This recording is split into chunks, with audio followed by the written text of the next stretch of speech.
सो ये DC expected question 2022 का series है और इसमें डीसी 3 का इम्पॉर्टेंट क्वेश्चन लिया है मैंने। डीसी 3 से एक इम्पॉर्टेंट क्वेश्चन को इस सीरीज़ में डिस्कस करेंगे। ये काफ़ी इम्पॉर्टेंट क्वेश्चंस है और एक्सपेक्टेड है कि इस तरह के क्वेश्चन अभी एग्ज़ाम्स में 2022 में आ सकते हैं। ये क्वेश्चन डीसी 3 का फर्स्ट उससे ही है, चैप्टर्स में से है, क्योंकि फर्स्ट सेकंड थर्ड चैप्टर में से एक क्वेश्चन इस तरह से में से डेफिनेटली आता है, इनमें से एक क्वेश्चन। तो इसके डिफरेंट एस्पेक्ट भी लिखे हैं मैंने ताकि आपको किसी भी एस्पेक्ट से पूछा जाए और तो आपको समझ आए, ये है ना। और काफ़ी इंपॉर्टेंट वीडियो होगा आपके लिए क्योंकि आपके एग्ज़ाम की प्रिपरेशन से रिलेटेड है, तो एग्ज़ाम में अच्छे आपके मार्क्स आने के लिए काफ़ी हेल्प करेगा आपके लिए। तो वीडियो पूरा देखिए, सब्सक्राइब नहीं किया चैनल को ज़रूर सब्सक्राइब कीजिए, सपोर्ट कीजिए और पूरा वीडियो देखिए। कोई भी डाउट्स रहते हैं तो कमेंट कीजिए, ठीक है। तो स्टार्ट करते हैं। प्रारंभिक बाल्यावस्था देखभाल और शिक्षा की आवश्यकता को ध्यान में रखते हुए नीति निर्माताओं को क्या कदम उठाने चाहिए। इसमें हमने मतलब ये देना है कि अपने सुझाव देने कि नीति निर्माताओं को ईसीसीई सेवाओं से के लिए क्या कदम उठाने चाहिए, ठीक है। इसकी आवश्यकता को ध्यान में रखते हुए ये क्वेश्चन है, चाहे किसी भी तरह से आप पूछा जाए तो क्वेश्चन को आपने समझना है कि क्या है, ठीक है। इसमें हमने अपनी राय देनी है, राय सेवाएं प्रदान करने के संदर्भ में आपकी राय क्या किया जाना चाहिए। तो ये भी इस तरह से ही है। मुद्दे पूछा हो कि किस तरह के मुद्दे महत्वपूर्ण हैं, तो ये भी यही होगा, ठीक है। मुद्दों का कि किन्हीं महत्वपूर्ण मुद्दों का वर्णन कीजिए, तो मुद्दे भी यही है, ठीक है। तो पहले बिगिनिंग में हम इसमें ईसीसी की संकल्पना बच्चों के लिए एक ऐसे समग्र कार्यक्रम के रूप में की गई है जिसमें शिक्षा, देखभाल, स्वास्थ्य तथा पोषण सभी के प्रावधान शामिल हैं। ईसीसीई का ये है कि early child care and education, यही है प्रारंभिक बाल्यावस्था सेवाएं, ठीक है, शिक्षा। तो इसमें ये है कि जिसमें शिक्षा, स्वास्थ्य, पोषण सभी चीज़ें शामिल हो, है ना। और राष्ट्रीय शिक्षा नीति ने स्वीकार भी किया है कि 6 वर्ष से कम आयु के बच्चों के लिए प्रारंभिक बाल्यावस्था की देखभाल तथा शिक्षा न केवल शिक्षा की प्रथम सीढ़ी का प्रथम चरण है, बल्कि ये प्रारंभिक शिक्षा जो है महत्वपूर्ण आधार भी होती है। इस तरह से आप दे सकते हैं शुरू में, और फिर इसमें आपने देना है जो भी आपसे पूछा होगा, चाहे सुझाव पूछे होंगे तो सुझाव, मुद्दे पूछे होंगे तो मुद्दे आपने यहाँ पर बताना है कि हमारे देश में ईसीसी सेवाएं प्रदान करने के संदर्भ में निम्न मुद्दों पर कार्य किया जा सकता है या निम्नलिखित सुझाव दिए जा सकते हैं, इस तरह से। तो फर्स्ट हेडिंग में ईसीसीई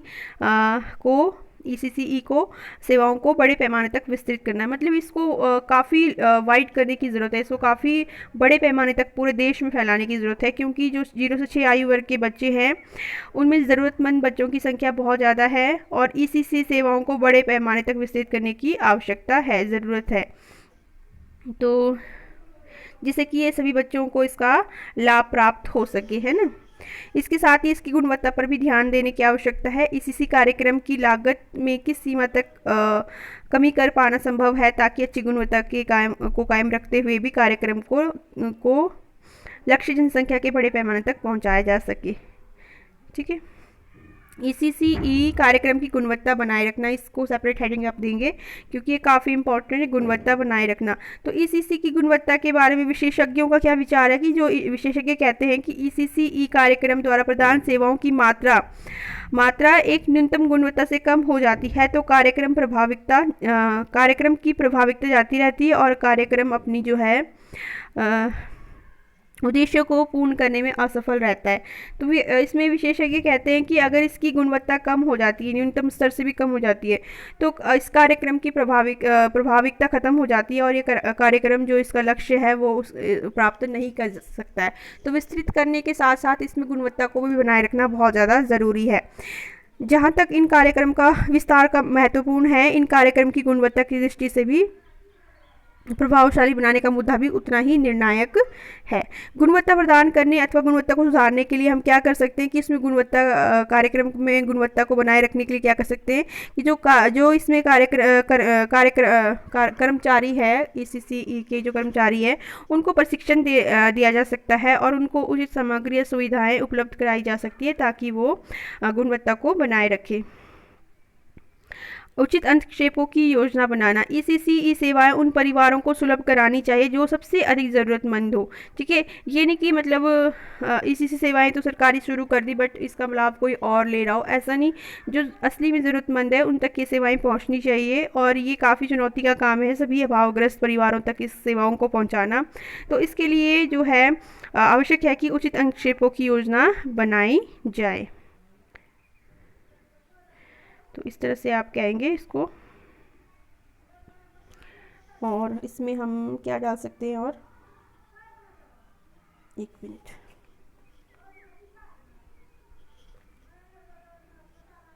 विभिन्न कार्यक्रमों के मध्य तालमेल। ईसीसी के द्वारा चलाए जाने विभिन्न कार्यक्रमों के मध्य उचित तालमेल का होना भी काफ़ी आवश्यक है, ताकि पोषण, स्वास्थ्य, शिक्षा सेवाओं को समेकित रूप में एक साथ एक समय पर ही सभी को उपलब्ध हो। मतलब जो विभिन्न कार्यक्रम है ईसीसी के द्वारा चलाए जा रहे हैं, इनके बीच में आपस में तालमेल होना चाहिए ताकि इसको समस्त रूप से सभी तक पहुँचाया जा सके। इसके अलावा अभिभावकों को कार्यक्रम में सम्मिलित करना। यद्यपि हमें पता है कि अभावग्रस्त बच्चों के जो परिवार है उनके सदस्यों ने औपचारिक शिक्षा प्राप्त न की हो, फिर भी हमें यह नहीं सोचना चाहिए कि उनका ज्ञान शून्य है। मतलब ऐसा नहीं सोचना चाहिए कि अभावग्रस्त परिवार है तो इनके जो परिवार के सदस्य हैं इनमें ज्ञान की कमी है, नहीं, ऐसा नहीं है। अपने अपने अनुभव होते हैं। तो इस वजह से जो ये सेवाएं हैं, इनको बच्चों के लिए क्या सेवाएं प्रदान करनी चाहिए, इनको किस तरह से इनको मॉनिटर करना चाहिए, इसके लिए हमको अभिभावकों को भी इसमें सम्मिलित करने की आवश्यकता होती है। इसके अलावा समेकित बाल विकास कार्यक्रम ICDS, तो भारत में जो है इस तरह की सेवाएं प्रदान की जा रही चलाए जा रहे हैं। देखभाल कार्यक्रम का एक अच्छा उदाहरण हम कह सकते हैं कि समेकित बाल विकास कार्यक्रम है ICDS। परंतु एक ही मॉडल पर हमको निर्भर नहीं रहना चाहिए और इसके लिए इसके लक्ष्य को प्राप्त करने के लिए और भी योजनाएं हमको बनानी चाहिए। इसी पर ICDS पर ही आश्रित नहीं रहना चाहिए। ठीक है, तो ये सब हम सुझाव दे रहे हैं, सब मुद्दे हैं इसके। बाल्यावस्था शिक्षा प्ले वे माध्यम से, तो बाल्यावस्था शिक्षा जो होनी चाहिए वो कैसे होनी चाहिए, प्ले वे माध्यम से होनी चाहिए। तो खेल के माध्यम से जितने भी अधिकांश जो ईसीसी सेवाएं कार्यक्रम चलाए जा रहे हैं वो उनकी जो शिक्षा है वो निम्न कोटि का स्तर है उनका, या फिर औपचारिक शिक्षा ही दी जाती है इसमें। ठीक है, जबकि बाल्यावस्था शिक्षा अवश्य ही खेल के माध्यम से होनी चाहिए। ठीक है, तो इसके लिए हमको जो परिवार के सदस्य हैं या फिर प्रारंभिक बाल्यावस्था कर्मचारी है, कार्यकर्ता है, उनको छोटे बच्चों के खेल के महत्व को हमने समझाने का प्रयास करना चाहिए, इसकी आवश्यकता है। लास्ट में आप निष्कर्ष दे दीजिए। ईसीसी सेवाएं प्रदान करने के लिए कोई भी मॉडल अपनाया गया हो, ये काफ़ी महत्वपूर्ण है ये सेवाएं। अतः इसमें जो शामिल कर्मचारी है उनको उनके अनुभव, ज्ञान, कौशल, ये सब पर जो है इस कार्यक्रम का सफलता का निर्भर करती है। इस तरह से आपने देना है लास्ट में, और ये आपका कंप्लीट होता है क्वेश्चन। आई होप आपको ये समझ आया होगा, और वीडियो पसंद आया तो लाइक कीजिए, सब्सक्राइब कीजिए, शेयर कीजिए दोस्तों में। Thank you.